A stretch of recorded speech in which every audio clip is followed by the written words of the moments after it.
Welcome to another sports car story from the sunny climes of the Isle of Man. It's always sunny here apparently. Now the reason why I'm doing this video is that I towed Lotus Esprit when we picked it up from Southampton docks. I towed it back with an electric car, and people have mentioned, you know, how did you get on with range and everything with that, and I didn't say anything about it again. So I want to address that because, you know, in my hobby where you towing cars every now and again, in the future we're going to be towing a lot more with electric cars, and you know it's becoming something that people are having to consider whether they tow with an electric car or they stick with their diesel Range Rover. So this is about dropping the Lotus Esprit S1 off to Grantham to Steve. Now Steve, the guy that's building the Lotus Esprit for me, has got his own YouTube channel, which I do recommend, which is DIY Tuners. There's a link in the description or whatever they say. So check out Steve's videos because he's launching on that and he's doing a lot with it already. I'm really delighted. So this is about, though, me dropping the car off to Steve. Give you a bit of background. It's a Tesla Model Y long range. It had a range of 380 miles on the day, about 12 degrees. It wasn't cold, and the plan was get it to Grantham, which is 151 miles, drop the car off, get back to the supercharger. I really wanted one supercharging event. I didn't want the hassle of disconnecting the trailer and getting to the charger. I didn't want to do that more than once in the day. So it's 151 miles. So theoretically, we should have 167 miles left over in the tank. Now, obviously, that's not going to be the case because we're towing, but we're hoping the impact. We were hoping the impact wouldn't be too bad. Let me show you how we got on. Right, quick update. We've still got 103 miles to go, and our range is down to 221. So it is going down faster than I perhaps thought it would. I'll have to work out the exact maths later, but we should have 102 miles left, according to the computer, but we won't because we're eating into that. So I think it's cutting it fine. Let's see how we go. I'll let you know later how we get on.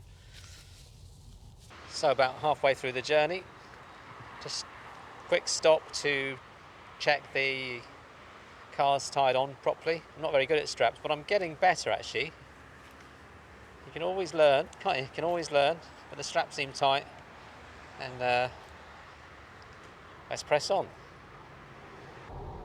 So we're trucking along. We've got, I think we're more than halfway now, but we've got a 174 mile range and 79 miles to do. So I'm pretty confident we're going to get there. It's going to have a massive impact on the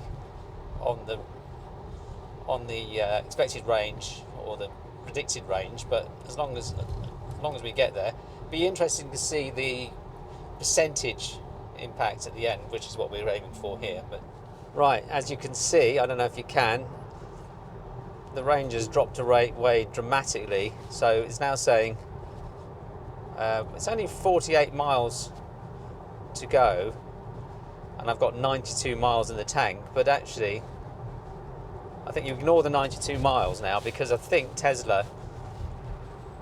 Tesla computer can work out that the rate of drop of the mileage is faster than that. So although it says that's the range, it's not playing with the range, but it's saying that you need charging to reach the destination. So I'm going to switch to a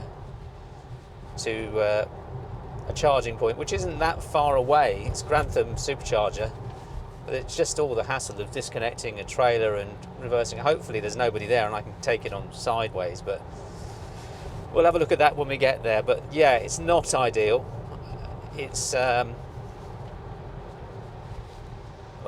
wish it was a V8 Range Rover 10 years ago with petrol at about £1 at least. It is what it is, towing with electricity, get used to it, I suppose. But at least Tesla are giving me the heads up that I'm not going to get to my destination where there's absolutely vile, poor old Lotus is getting a bit of a proper English drenching.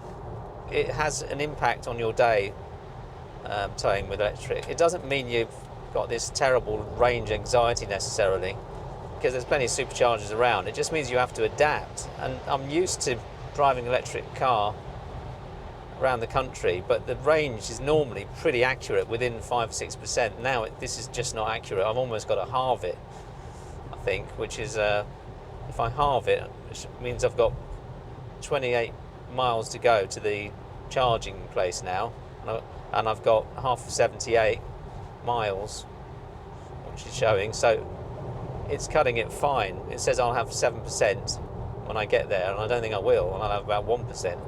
So next time I turn the camera on, I might be by the side of the road, or I might be supercharging. Let's see. Yeah, it's cutting it fine, but I think I'll be down to under 20 miles range, which I don't like that. I don't think you need to get that close to it running out. The closest I've ever done is 3 miles, because I was down to 5, and I could see the supercharger, so I booted the car, and it took 2 miles off straight away. So that was my closest I've ever done, and it was Grantham as well, actually, but that was a different car, different story. Problem is, there's a bit of a thing, is it kind of makes you want to drive faster, which is ridiculous, but you just want to get it over with. The range anxiety, which I've never really had with an electric car, to be fair, but I think this is because that range figure is just so far away from the reality that you can't rely on it, and that's the difference. If you can't rely on it, then you've got that unknown. Should be fine though. This car tows well, Model Y, because it's a heavy car, I suppose. Batteries are low, so low centre of gravity. You don't even get that tugging motion that you get with a lot of cars. So it's a good tow car, just the range. And now I've got the stress of when I get to Grantham Supercharger, whether I have to disconnect the trailer, or whether there's so few cars there, and it's normally quite empty, that I can go in sideways and plug it in. Let's find out. Good news really is that when you've got so little electricity left, you get charged at a phenomenal rate. That's the advertised, oh, you can get 600 miles an hour or whatever it is. It's the maximum. Empty supercharger station, empty battery means very fast charging. So in 15 minutes I'll get a lot, but then it slows down after that. 3.1 miles to go, 23 miles range. I'm getting more relaxed now. Yeah, V8 Range Rover. Very attractive proposition at the moment, V8 Range Rover.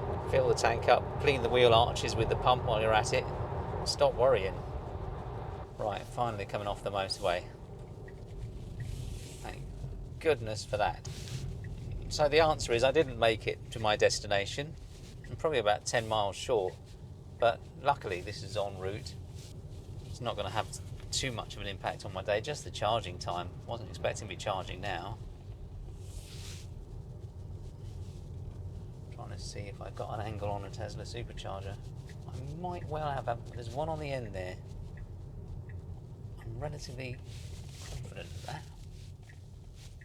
That's going to save me some time.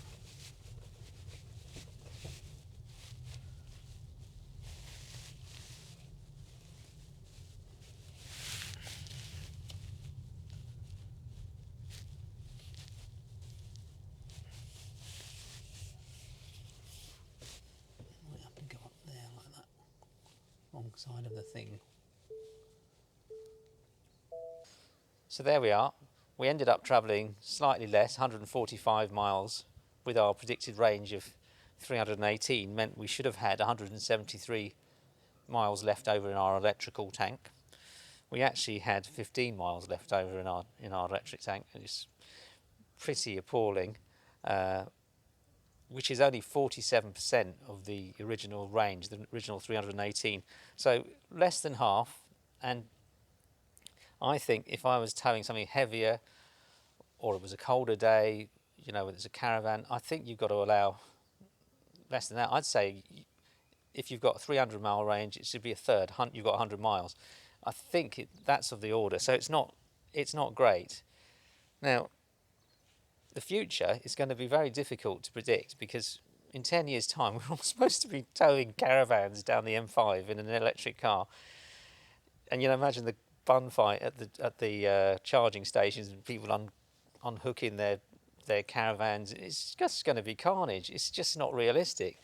Now Tesla's probably, one of the better companies, and from a software perspective, I can see a Tesla update where they see that the range is falling away because you're towing, and actually recalculate your range quite quickly. So that's not an insurmountable problem from that perspective. And if governments in the future start putting in proper charging points for electric cars that are towing, sort of, it's all possible to do. But I can't see the infrastructure going in quick enough. So my question today isn't should you tow with an electric car. My question today is, should I get a diesel Range Rover L322 or a Range Rover Classic? I'm looking around about the £10,000-12,000 mark. Let me know your thoughts. But in an everyday driving situation, this is a great car. But for towing, there's already enough stress on you towing, but without having the extra worry about trying to find a supercharger, unhooking your trailer. Oh, what a mess. Let me know your thoughts. But yeah, diesel L322, Range Rover Classic or a P38. What do you think? Thanks for watching. See you next time.